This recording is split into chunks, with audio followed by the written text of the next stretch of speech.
Welcome to I dream media. So B12 deficiency ఈ మధ్యకాలంలో మనం చాలా మందిలో చూస్తూ ఉన్నాము. అసలు ఏంటి B12 డెఫిషియన్సీ, ఎందుకు వస్తుంది, వస్తే ఎలాంటి లక్షణాలు కనిపిస్తాయి, మరి దీన్ని న్యాచురల్ వేస్లో ఎలా కరెక్ట్ చేసుకోవచ్చు, వివరాలు తెలుసుకుందాం. ఈరోజు మనతో పాటు ఉన్నారు ప్రముఖ యోగా గురు యోగిని అరుణాదేవి గారు. మేడం నమస్తే అండి. నమస్తే మేడం, ఈ మధ్యకాలంలో ఎవరితో మాట్లాడినా కానీ B12 డెఫిషియన్సీ వచ్చింది, ఇంజెక్షన్స్ చేయించుకుంటున్నామని చెప్తూ ఉన్నారు. అసలు ఎందుకు ఈ B12 డెఫిషియన్సీ అనేది వస్తుంది, వస్తే మనకి ఎలాంటి లక్షణాలు కనిపిస్తాయి, న్యాచురల్ వేస్ ఉన్నాయి దీన్ని కరెక్ట్ చేయడానికి? ఫుడ్ వల్లనే మనం ఇది డెఫిషియన్సీని మనం కంట్రోల్ చేసుకోవచ్చు. ఎందుకు వస్తుంది అనడానికి చాలా కారణాలు ఉంటాయి. B12 డెఫిషియన్సీ మెయిన్ ఇప్పుడు ఎందుకు వస్తుంది అని చెప్పడానికి కారణం ఏంటి అంటే పిచ్చి రకరకాల డైట్లు తింటున్నారు కాబట్టి. B12 ఎక్కువగా అసలు యాక్చువల్లీ నాన్ వెజిటేరియన్ వాళ్ళకి B12 డెఫిషియన్సీ ఉండకూడదు. ఎందుకంటే ఎగ్లో కానీ ఫిష్లో కానీ చికెన్లో మీట్లో అన్నిట్లో B12 వాళ్ళకి బాగుంటుంది. వెజిటేరియన్ తినే వాళ్ళకి వెజిటేరియన్స్కి అయితే B12 డెఫిషియన్సీ అనేది వస్తుంది అనేది మనకి తెలుసు. కానీ నాన్ వెజ్ తినే వాళ్ళకి అసలు B12 డెఫిషియన్సీ ఉండకూడదు. కానీ ఇవాళ రకరకాల డైట్లు చేస్తూ ప్రోటీన్ డైట్ అని రోజు నాన్ వెజ్ తినే వాళ్ళకు కూడా B12 డెఫిషియన్సీ ఉంది. అంటే ఇక్కడ డెఫిషియన్సీ వచ్చిన తర్వాత మనం తీసుకోవాల్సిన ఫుడ్ B12 ఎందులో ఉంటుంది ఎక్కువ అంటే పొట్టులో ఉంటుంది, పొట్టు ఫైబర్లో. అలాగే ఇప్పుడు రైస్ పాలిష్ చేసేస్తాం కదా, మొత్తం పాలిష్ చేసి తింటున్నాం, పైన పొట్టు అంతా పాలిష్ చేసి తింటాం రైస్. B12 చాలా తొందరగా రావాలి అని అంటే ఆ పైన పొట్టు ఉంది కదా, మనం మిల్లుకి వెళ్తే రైస్ మిల్లుకి వెళ్తే రెండు ఇస్తారు.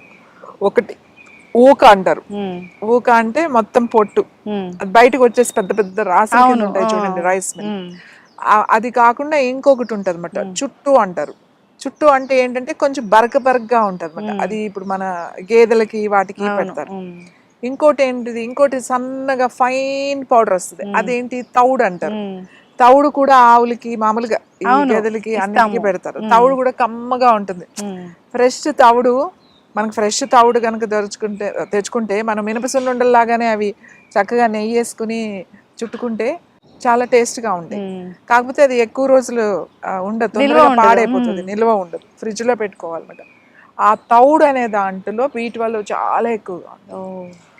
ఆ తౌడు కనుక మనకి రైస్ తెచ్చుకుని ఫ్రిడ్జ్లో పెట్టేస్తే, అంటే ఎక్కువ కాదు, సపోజ్ 1 kg తెచ్చి పెట్టుకున్నారనుకోండి, అది రోజు రాత్రి పడుకునేటప్పుడు 1 గ్లాస్ నీళ్ళల్లో 1 స్పూన్, పెద్ద స్పూన్, చిన్న స్పూన్ అయితే 2 స్పూన్లు, పెద్దదైతే 1 స్పూన్ వేసి బాగా కలిపేసి మూత పెట్టేసి అలా పెట్టేసారు. మార్నింగ్కి అదంతా బాగా వాటర్లోకి అబ్జర్వ్ అవుతుంది. తర్వాత వడపోసేసారు, ఆ వడపోసేసి అలానే తాగొచ్చు. ఒకవేళ మా వల్ల కాదు, అలా తాగలేకపోతున్నాము అని అంటే కొంచెం ఏదైనా లెమన్, కొంచెం ఏదైనా హనీ లాంటిది కొద్దిగా, ఎక్కువ మోతాదులో కాదు, కొంచెం కలుపుకొని తాగలేకపోతే కొంచెం కలుపుకొని తాగొచ్చు. లేదా పౌడర్ అనేది లోపలికి వెళ్ళదు, పౌడర్ మనం ఫిల్టర్ చేసి ఆ వాటర్ ఒకటే, ఇదంతా కూడా ఆ తౌడులో ఉన్నదంతా విటమిన్ అంతా కూడా మనకి వాటర్ లోకి వచ్చేస్తుంది. అది వడపోసేసి తీసేయడమే ఆ పొట్టి వాటర్ లోనే కొంచెం నిమ్మకాయ, కొంచెం తేనె, లేదు అంటే వట్టి వాటర్ తాగేసేయండి పొద్దున్నే మార్నింగ్.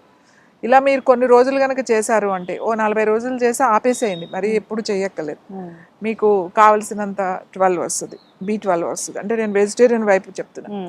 తర్వాత ఏంటంటే బాగా B12 ఉండేది జున్ను ఇష్టమైన వాళ్ళు చక్కగా కనుక దొరికితే, జున్ను అంటే ఇప్పుడు దొరికే ఆర్టిఫిషియల్ పౌడర్లు అయ్యి కాదు, మనకి ఊళ్ళల్లో ఉంటే ఎవరో ఒకళ్ళకి జున్ను వస్తుంది.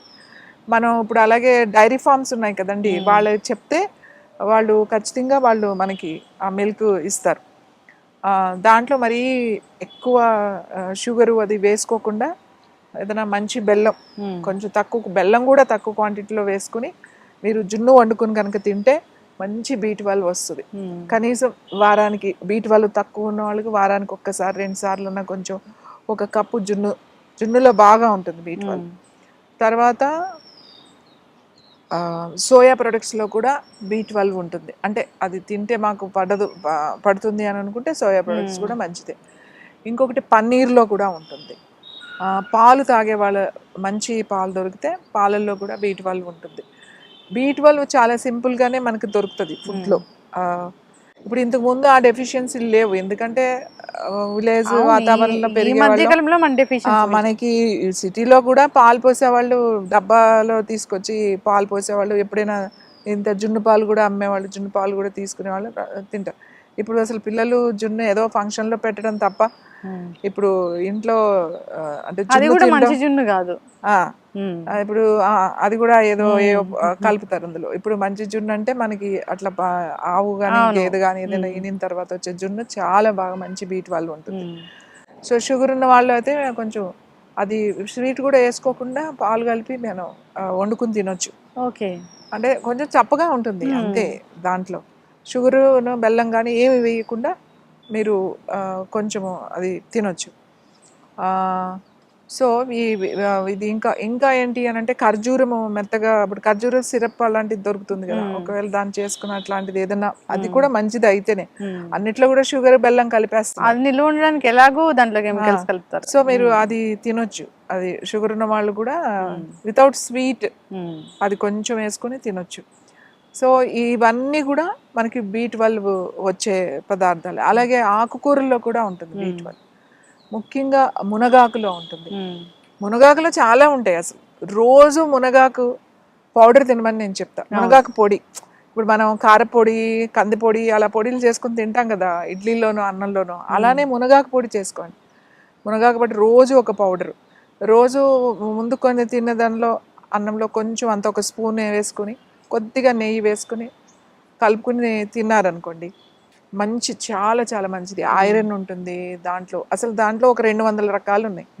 మీ జుట్టు ఉడదు, మీ స్కిన్ బాగుంటుంది, మీ కళ్ళు బాగుంటుంది, కళ్ళకి చాలా మంచిది, బోన్స్కి చాలా మంచిది, B12 వస్తుంది, విటమిన్ E వస్తుంది, K వస్తుంది, A వస్తుంది, అన్నీ వస్తాయి అందులో. అందుకని అది చక్కగా ఎండు మిరపకాయలు అవి ధనియాలు కొంచెం జీలకర్ర అవి ఫ్రై చేసేసుకుని ఏముంది పొడి చేసేసుకుని పెట్టుకోవచ్చు, కొద్దిగా వేసుకుని అలా తినొచ్చు. లేదు ఒట్టిగా పౌడర్ మనం ఇంట్లో చేసి పెట్టుకుని ఏదైనా కూరల్లో వేసుకోవచ్చు. కూరలు వండుతాం కదా లాస్ట్లో కొంచెం పౌడర్ వేసేయచ్చు, అలా కూడా చేసుకోవచ్చు. కారపొడి అయితే అందరూ తింటారు, ఇష్టంగా తింటారు కారపొడి లాగా చేస్తే. అలాగే తోటకూరలో ఉంటుంది, తర్వాత ఆకుకూరలు గ్రీన్స్లో కూడా ఉంటుంది. ముఖ్యంగా ఎక్కువ నాన్ వెజ్ తినే వాళ్ళకి B12 డెఫిషియన్సీ ఉండకూడదు. B12 డెఫిషియన్సీ కూడా నాన్ వెజ్ తింటే, మరి ఇంత ప్రోటీన్ తిని ఇంత నాన్ వెజ్ తినే వాళ్ళకి కూడా B12 డెఫిషియన్సీ ఎందుకు వస్తుంది అనేది ఆలోచించాలి ఫస్ట్. ఎందుకు అని అంటే ఆ తినేది అసలు ఏం తింటున్నారు, ఆ పౌల్ట్రీల్లో ఉండేది, ఆ చెరువుల్లో పెరుగుతాయి కదా ఆక్వా ఫార్మ్స్ వాళ్ళు, రొయ్యల చెరువులు ఉంటాయి కదా ఆ చెరువుల్లోవి, అందులో విపరీతమైన యాంటీబయాటిక్, అందులో విపరీతమైన మెడిసిన్స్ వేసి పెంచుతాం ఆ చేపల్ని కానీ రొయ్యల్ని కానీ. ఇప్పుడు అన్నీ కూడా ఫార్మింగ్ వచ్చేసింది కదా, ఆక్వా ఫార్మింగ్ వచ్చేసింది. అవి తినడం వల్ల మనకి ఏమీ పెద్ద అది మంచి ప్రోటీన్ కాదు, అది గుర్తుపెట్టుకోండి. ఇప్పుడు ఈ పౌల్ట్రీల్లో పెరిగే చికెన్ తింటే దానికి ఉండే హార్మోన్స్, దానికి వేసే యాంటీబయాటిక్స్, ఆ స్ట్రెస్లో పెరుగుతాయి, అదంతా కూడా మనకి వస్తాయి. పిల్లలు బాగా చికెన్ ఇష్టపడతారు.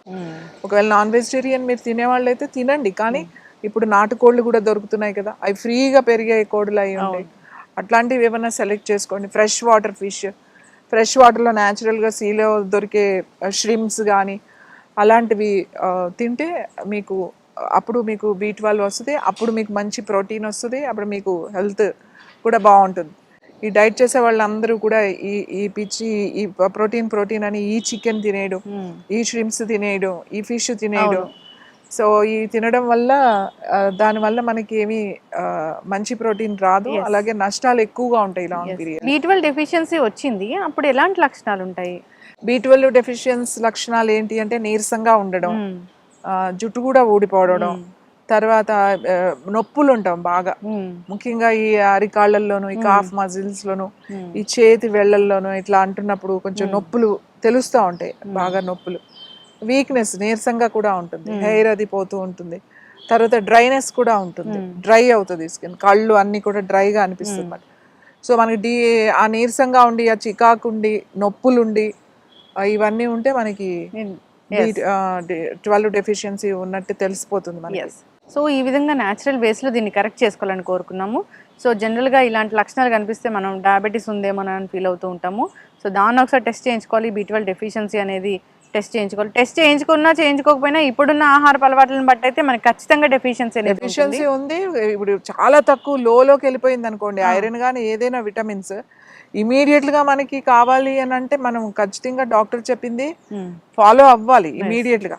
ఇప్పుడు మనం ఇది తినాలి, ఫుడ్ తినాలి, లాంగ్ పీరియడ్ లో మనం ఈ మెడిసిన్స్ వేసుకోలేం కాబట్టి సపోజ్ B12 తక్కువైంది, చాలా తక్కువగా ఉంది అని అన్నప్పుడు ఇమీడియట్ గా వాళ్ళు ఇంజెక్షన్స్ ఇస్తారు B12.